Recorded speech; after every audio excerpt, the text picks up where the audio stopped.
আসসালামু আলাইকুম। আপনারা সবাই কেমন আছেন? আজকে আমি আলু বেগুন দিয়ে ইলিশ মাছ ঝোল করব। এখানে আমি কিছুটা তেল দিয়ে দিলাম।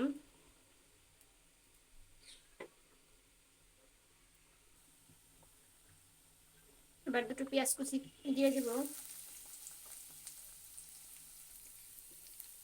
এবার পেস্টটা আমি বাদামি কালার করে নেব।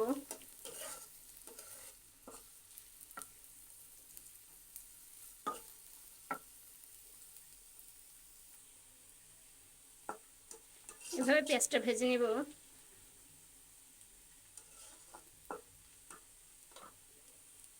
দেখুন আমার পেঁয়াজটা বাদামি কালার হয়ে এসেছে। এখন আমি মশলাগুলো দিয়ে দেব।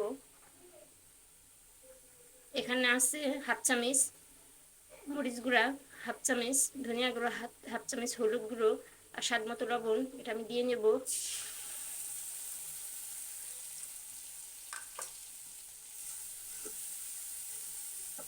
এখানে আমি হাফ চামচ কাঁচামরিচ বাটা দিয়ে দেবো।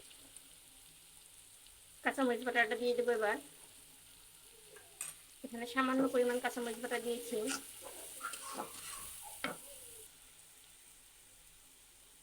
আমি মশলাটা ভালোভাবে কষিয়ে নিব।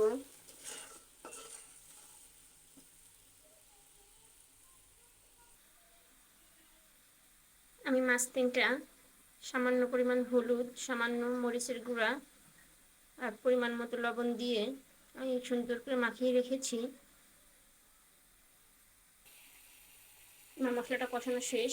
এবার আমি আলু আর বেগুনটা দিয়ে দেব। এটা আমি ভালোভাবে কষিয়ে নেব।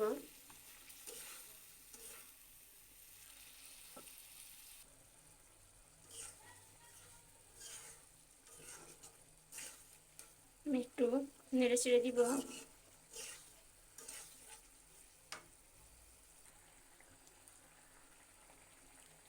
দেখুন এই পর্যায়ে আমি মাছগুলো দিয়ে দিব। আমি মাছগুলো দিয়ে দিলাম। এবার আমি ভালোভাবে এটা কষিয়ে নেব। একদম তেল বের করে নেব কষাইতে কষাইতে।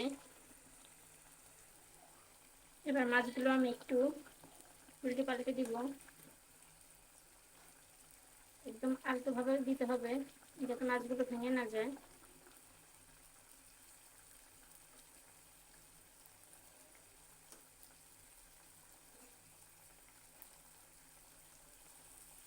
এটা আমি ভালোভাবে কষিয়ে নিব।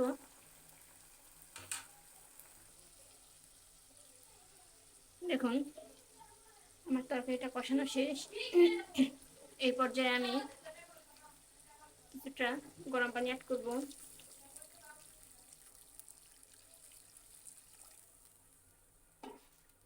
আমি তরকারির ঝোলটা দিয়ে দিলাম।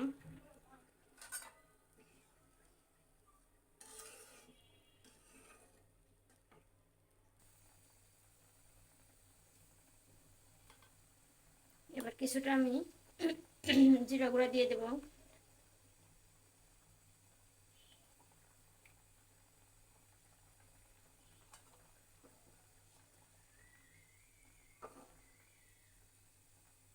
একটু নেড়ে ছেড়ে দিলাম।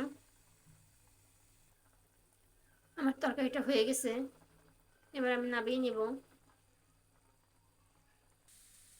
দেখুন আমার তরকারির কালারটা কেমন হয়েছে অবশ্যই আপনারা কমেন্টে জানাবেন। আর এভাবে অবশ্যই বাসায় ট্রাই করবেন।